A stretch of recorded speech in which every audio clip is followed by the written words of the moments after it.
नमस्कार, मी राधिका. तुमचं सर्वांचं स्वागत आहे आपल्या चॅनेलवरती ज्याचं नाव आहे मराठी ग्रामर विथ राधिका. तर आज आपण या व्हिडिओमध्ये मराठीचं ग्रामर बघणार आहोत. 6th स्टँडर्डची ही क्वेश्चन पेपर आहे माझ्याकडे. तर कोणत्या प्रकारचं ग्रामर तुम्हाला विचारलं जाऊ शकतं हे बघणार आहोत.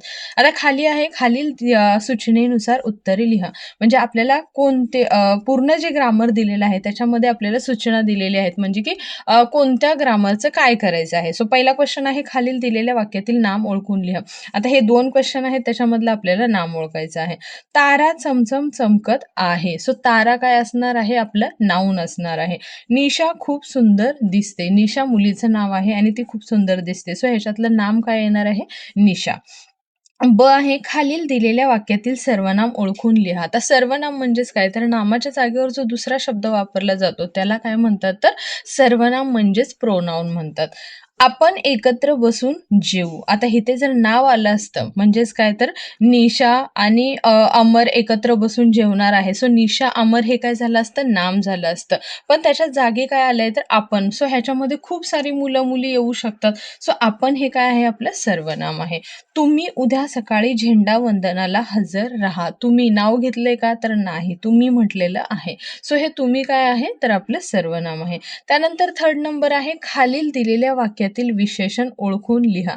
आता विशेषण ओळखायचं म्हणजेच काय, तर तो जो सेंटेन्स आहे त्याच्यामध्ये अट्रॅक्ट करणारी गोष्ट कोणती आहे. सो ते काय असणार आहे, आपलं वैशिष्ट्य म्हणजेच विशेषण.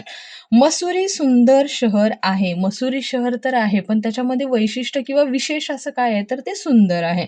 सो हे जे सुंदर आहे हे आपलं काय होणार आहे, विशेषण होणार आहे. आश्रमात महान ऋषी राहत होते. आश्रमात ऋषी तर खूप सारे राहायचे, पण ते ऋषी कसे होते, तर महान होते. सो हे जे महान आहे हे काय आहे, त्या वाक्यातलं विशेषण म्हणजेच वैशिष्ट्य आहे. त्यानंतर आहे ड वाला, खालील दिलेल्या वाक्यातील क्रियापद ओळखून लिहा. आता क्रियापद म्हणजेच काय, तर ज्या शब्दाने वाक्याचा अर्थ पूर्ण होतो त्याला काय म्हणतात, तर क्रियापद म्हणतात. शक्यतो हे शेवटीच असतं. आम्ही बाजारात पोहोचलो. सो जर पोहोचलो नसतं दिलं तर ह्या सेंटेन्सचा अर्थ लागला असता का, तर नसता. त्यामुळे हे पोहोचलो हे काय असणार आहे, आपलं क्रियापद असणार आहे. सो आता हा सेंटेन्स असा आपण लिहू शकतो, आम्ही पोहोचलो बाजारात. आता हे जो क्रियापद आहे हे जागा सोडून मध्ये पण येऊ शकतं, पण मोस्ट ऑफ हे लास्टलाच असतं, पण कधी कधी ते मध्ये पण येऊ शकतं. त्यामुळे जेव्हा आपण क्रियापद फाइंड आउट करतो तेव्हा एक गोष्ट लक्षात ठेवायची, की त्या शब्दामुळे त्या वाक्याचा अर्थ पूर्ण होणार आहे. सो तो जो पण शब्द असणार आहे तो आपला असणार आहे क्रियापद. त्यानंतर सेकंड आहे, त्यांनी हात जोडले. सो हे जोडले काय होणार आहे, आपलं क्रियापद होणार आहे. त्यानंतर आहे, खालील दिलेल्या सूचनेनुसार उत्तरे लिहा. खालील दिलेल्या वाक्यातील काळ ओळखून लिहा. आता आपल्याला ह्याच्यामध्ये कोणता सेंटेन्स आलेला आहे हे सांगायचं आहे. पाऊस पडल्यावर जमिनीतून गवत उगवेल. हे काय असणार आहे, तर फ्युचर टेन्स आहे, म्हणजे भविष्यात आहे. कदाचित उगवेल पण नाही उगवेल पण सांगू शकत नाही, पण असं काय आहे, तर एक भविष्यवाणी केलेली आहे, की आता पाऊस पडलाय म्हणजे थोड्या दिवसांनी काय होईल, तर जमिनीतून नवीन गवत उगवेल.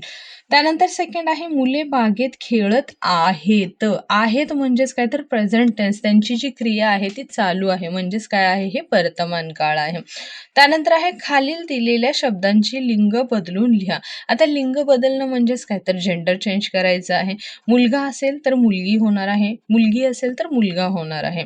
माळीचं येणार आहे माळीन. माळी म्हणजे काय, जो बागेमध्ये काम करतो, गार्डनिंगचं काम करतो त्याला माळी म्हणतात आणि त्याच्या वाईफला माळीन म्हणतात. त्यानंतर आहे, खालील दिलेल्या शब्दांचे वचन बदलून लिहा. वचन म्हणजेच काय, तर सिंग्युलरचं प्लुरल करायचं आहे आणि प्लुरलचं सिंग्युलर करायचं आहे. मग आता एक असेल तर गाय असणार आहे आणि खूप साऱ्या गायी असणार आहेत. एक असेल तर वीट होणार आहे, खूप साऱ्या विटा बनणार आहेत.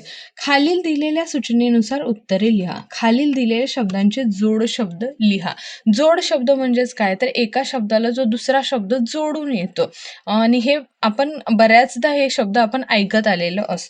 सो अंगदचं होणार आहे पंगत, म्हणजेच काय, तर अंगद पंगत.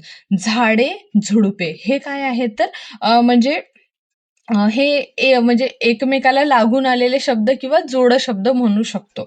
त्यानंतर आहे खालील दिलेल्या शब्दसमूहासाठी एक शब्द लिहा. म्हणजे जो पूर्ण एक सेंटेन्स असतो त्याचं आन्सर एकाच ह्याच्यामध्ये एका वर्डमध्ये येत असतं, त्याला काय म्हणतो आपण? शब्दसमूह. म्हणजे खूप सारे शब्द असतात पण एका शब्दामुळे त्याचा पूर्ण अर्थ लागतो. आधी जन्मलेल्याला काय म्हणतात? अग्रज. म्हणजे जो मोठा भाऊ असतो तो काय असतो? अग्रज. आणि लास्टला जन्मलेला म्हणजे छोटा असतो त्याला अनुज म्हणतात. थोडक्यात समाधान मानणारा. आता थोडक्यामध्ये समाधान मानणारा कोण असतो? तर अल्पसंतुष्ट. त्याला जास्त कशाची अपेक्षा नसते, थोडक्या गोष्टीमध्ये पण तो खूप खुश असतो. त्यानंतर आहे खालील दिलेल्या वाक्यांमध्ये योग्य विरामचिन्ह वापरून वाक्य पूर्ण करा. विरामचिन्ह म्हणजेच काय? तर पंक्च्युएशन मार्क. आता खाली सेंटेन्स आहे, अहो काका आणखी घ्या ना. तर हा काय आहे? डबल अवतरण चिन्ह. म्हणजेच काय? तर डबल इन्व्हर्टेड कॉमा, दुहेरी अवतरण चिन्ह. आता दुहेरी अवतरण चिन्ह कधी वापरतात? तर जो बोलणारा असतो त्याच्या तोंडातलं वाक्य आहे, जो शब्द आहे, जसाच्या तसा आपण जेव्हा लिहितो तेव्हा ते जातं आपलं डबल इन्व्हर्टेड कॉमामध्ये. म्हणजेच आहे दुहेरी अवतरण चिन्ह. त्यानंतर आहे कष्ट करूनच खावं. आता हे काय आहे? तर ते हे सगळं लेसनमध्ये आलेलं आहे. सो ते लेसनमधले जे सेंटेन्स आहे ते घेतलेले आहेत. तर कष्ट करूनच खावं हे पण आपलं येणार आहे डबल इन्व्हर्टेड कॉमामध्ये.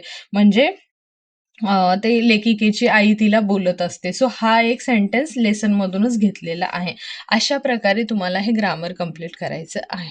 आय होप तुम्हाला हे ग्रामर समजलं असेल आणि एक्झामला काहीच प्रॉब्लेम येणार नाही. भेटूया पुढच्या व्हिडिओमध्ये.